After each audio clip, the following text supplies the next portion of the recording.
look at new customers and sales, and or how many people redeemed coupons. All of that can be done actually in social media.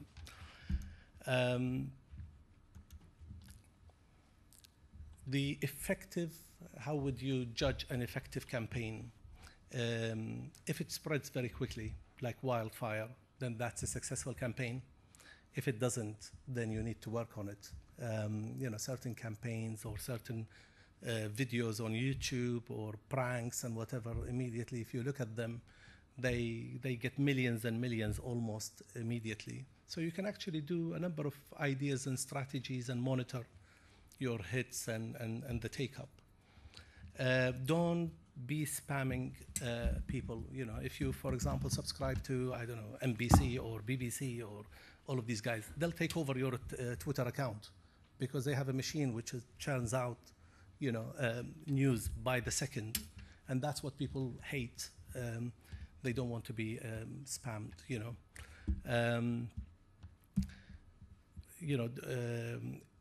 Don't sell.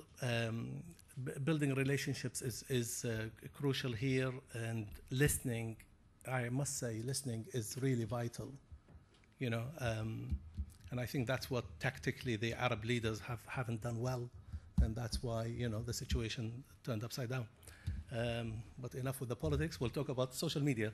But have some humor as well. Humor is good. Yeah. And try to measure what you do, add videos, photos, really make it exciting and some call to action. How can social media go wrong? Habitat. Again, they tried to spam. If you've seen, they went in about the spring collection, went into a number of mediums all at the same time, Apple, iPhone, the various bits, and people don't like it, because wherever they turn, someone is, Habitat is selling them something. And, some of the comments are, I tried to take some of the, more horrid comments, but, people will comment straight away. And then you have to issue an apology. And a small 140 words in Twitter is not big enough. So it goes to somewhere else for a full page of apology. Bing did a silly thing as well, which basically said for every retweet, we are going to give £1 to Japan earthquake. People did not like that. Again, they apologized and paid $100,000 to the Japan earthquake appeal. Gap, they did change the logo, the brand. The response was negative from the customers. They reverted back to the old brand. So it helps to use social media to actually test your brand, test your product, test your logo. You've got an audience, captive audience there, especially if you're good to them. And then you've got Kenneth Cole. Kenneth Cole did another stupid thing like Vodafone in Egypt. Vodafone spent millions of pounds in Egypt with all the famous actors, and they're trying to insinuate that because of Vodafone, the Egyptian revolution succeeded.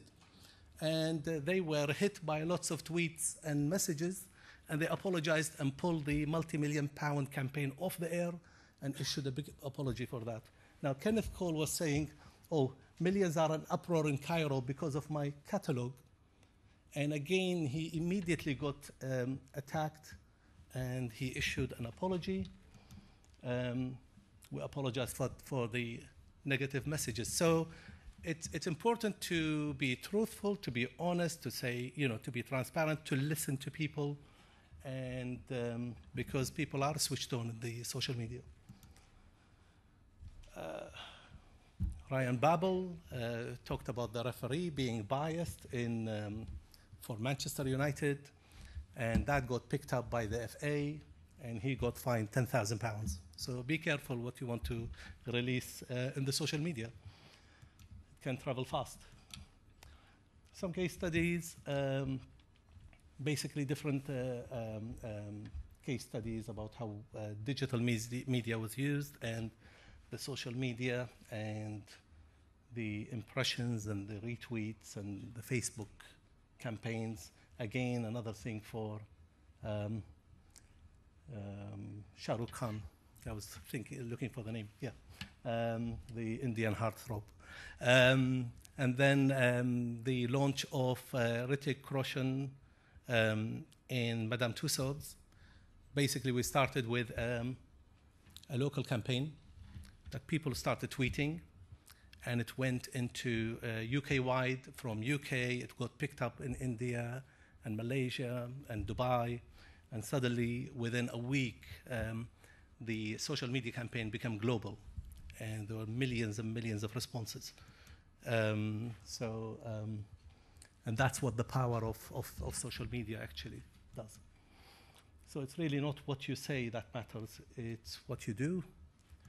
And finally, for our Egyptian friends here, no social media presentation is complete without one old dictator who basically took over all the media except social media because he didn't know what to do with it.